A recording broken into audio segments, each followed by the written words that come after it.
Assalamualaikum warahmatullahi wabarakatuh.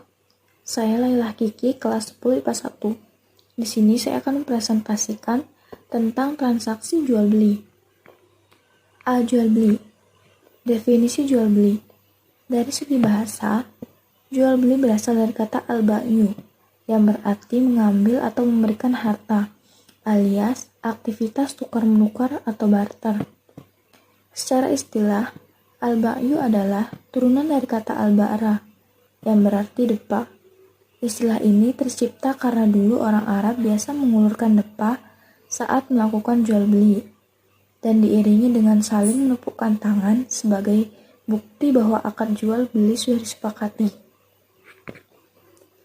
Transaksi jual beli merupakan transaksi yang lebih sering dilakukan dalam kehidupan sehari-hari sebagai bukti bahwa manusia adalah makhluk sosial yang membutuhkan antara satu dengan yang lain. Tentunya, setidak mungkin juga memenuhi kebutuhan tanpa ada bantuan dari orang lain. Entah bantuan itu bersifat muawadah atau komersial seperti jual beli dan yang lain atau non-komersial. Dalam ilmu fikih, menjual dikenal dengan istilah ba'i, sedangkan membeli dikenal dengan istilah syira'. Maka penjual adalah ba'i dan pembeli adalah mushtari. Setelah transaksi jual beli, ba'i dan mushtari diberikan kesempatan untuk memilih antara melanjutkan atau mengurungkan akad dengan beberapa persyaratan dikenal dengan istilah khiyar. Dalil jual beli. Dalil jual beli terdapat dalam Quran surah Al-Baqarah ayat 275 yang berbunyi wa ahallullahul bai' wa harramar riba. Allah telah menghalalkan jual beli dan mengharamkan riba. Surah Al-Baqarah ayat 275. Dalil lainnya juga terdapat dalam Quran surah Al-Maidah ayat 90 dan Quran surah Al-Munafikun ayat 9. Secara umum, jual beli terbagi menjadi 3, yaitu 1. Jual beli barang yang diketahui antara penjual dan pembeli, hukumnya diperbolehkan. 2.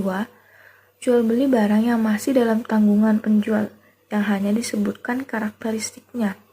Akad ini dilegalkan oleh syariat jika sesuai dengan karakteristik barang yang disebutkan pada waktu akad. Jual beli semacam ini disebut dengan akad salam atau pesanan. 3. Jual beli barang yang wujudnya tidak ada atau tidak disaksikan oleh penjual dan pembeli. Hukum dari transaksi ini tidak diperbolehkan. Ketentuan jual beli. 1. Syarat jual beli. Berikut adalah syarat-syarat jual beli. 1. Penjual dan pembeli melakukan transaksi yang sadar dan ridho. 2.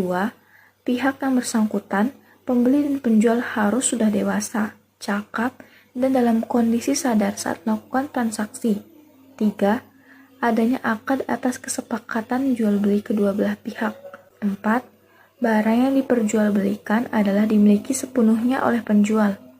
5. Objek yang diperjualbelikan bukanlah barang yang terlarang atau haram. 6. Harga jual beli itu harus jelas. Ini adalah asas transparansi. Rukun jual beli. 1. Adanya penjual. 2. Adanya pembeli. 3. Adanya barang. 4. Ijab dan qabul.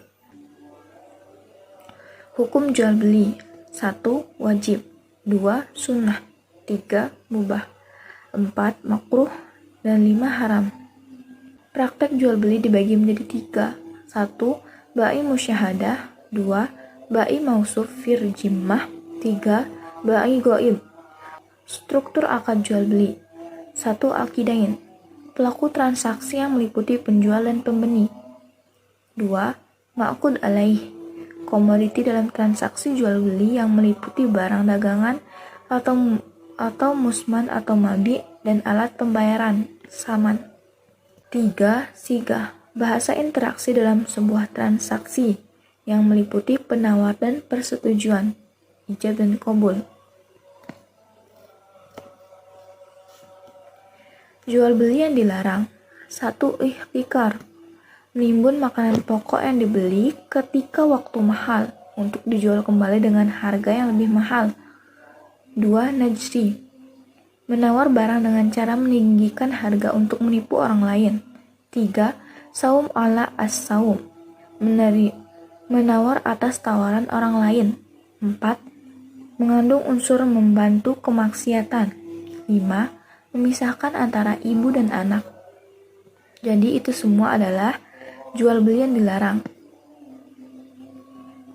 Berikutnya adalah khiyar.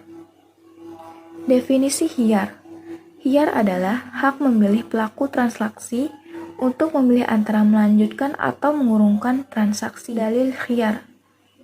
Bismillahirrahmanirrahim. Al-bayyi'ani bil khiyar ma lam yaftarqa aw yaqul ahaduhuma lil akhar lil ikhtar. Hadis riwayat Bukhari Muslim. Penjual dan pembeli memiliki pilihan sebelum keduanya berpisah, atau salah satunya mengatakan pada yang lain, pilihlah. Klasifikasi khiyar. Khiyar majlis, hal atau wewenang pelaku transaksi untuk menentukan pilihan antara melangsungkan atau mengurungkan transaksi ketika kedua pelaku transaksi masih berada dalam masa khiyar majlis, atau kedua pelaku tersebut masih berada dalam satu tempat. Yang kedua yaitu khiyar syarat, hak pelaku transaksi untuk memilih antara melangsungkan atau mengurungkan transaksi sesuai kesepakatan kedua belah pihak atas waktu yang telah ditentukan.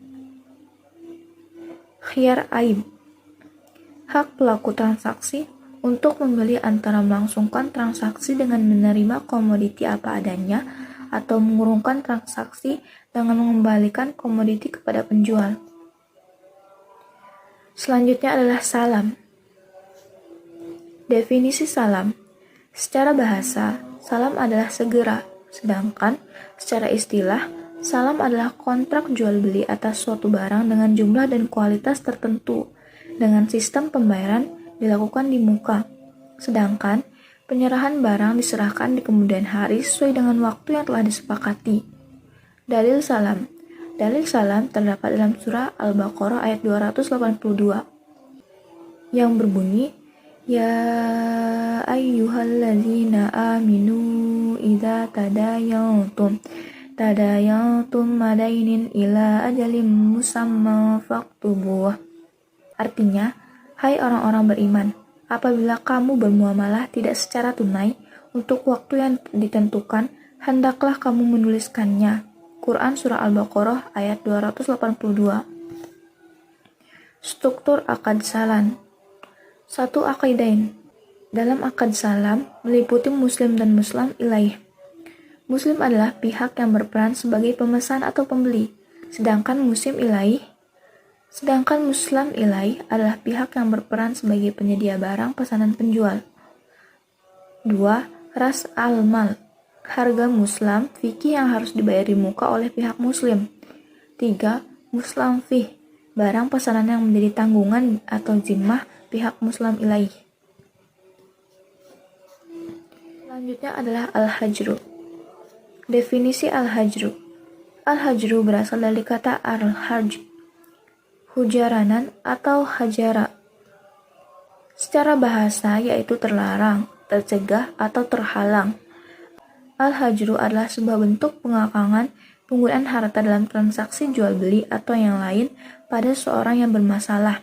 Sedangkan menurut istilah atau syara, al-hajr adalah tercegahnya seorang untuk mengelola hartanya karena adanya hal-hal tertentu yang mengharuskan adanya pencegahan. Dalil al-hajru terdapat dalam surah Al-Baqarah ayat 282 yang berbunyi, فَإِنْ كَانَ الَّذِي عَلَيْهِ الْحَقُّ سَفِيهًا أَوْ ضَعِيفًا أَوْ لَا يَسْتَطِيعُ أَنْ يَمِلَّهُ فَلْيُمْلِلْ وَلِيُّهُ بِالْعَدْلِ. Artinya, maka jika orang yang berhutang itu adalah orang lemah akalnya atau lemah keadaannya atau dia sendiri tidak mampu mengimlakkan, maka hendaklah walinya mengimlakkan dengan jujur. Quran Surah Al-Baqarah ayat 282. Pembagian al-hajr dibagi menjadi dua, yaitu 1. Al-hajr yang ditetapkan untuk kemaslahatan orang yang dicegah menggunakan hartanya, seperti al-hajru pada anak kecil, orang gila, dan orang yang kurang akalnya. 2. Al-hajru yang diterapkan untuk kemaslahatan orang lain, seperti al-hajru pada orang pailit, orang sakit parah, budak, murtad, dan orang yang menggadaikan. Hikmah al-hajru untuk menahan harta anak yang belum berakal atau harta yang orang yang tidak berakal, agar harta itu dapat digunakan pada saat anak itu sudah dewasa dan harta benda mereka masih tetap utuh. Demikian presentasi dari saya, Laila Hakiki. Mohon maaf bila ada kesalahan. Wassalamualaikum warahmatullahi wabarakatuh.